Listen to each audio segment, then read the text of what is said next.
Habis gelap, terbitlah terang. Sebelum masa perjuangan Kartini, perempuan hanya seperti tanah liat yang dapat dibentuk sesuka hati, wajib menurut dan menyerah.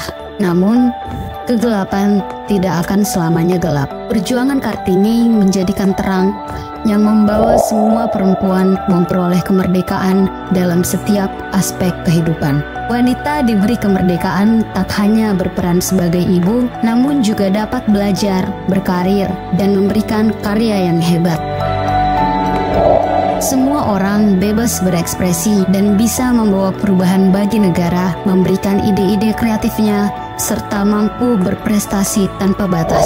Sebagai insan perbendaharaan, pembangunan ekonomi menjadi tanggung jawab semua pegawai, baik laki-laki maupun perempuan. Melek akan teknologi, meningkatkan pendidikan dan keterampilan yang dimiliki, dan memanfaatkan UMKM yang menjadi tulang punggung bagi negara.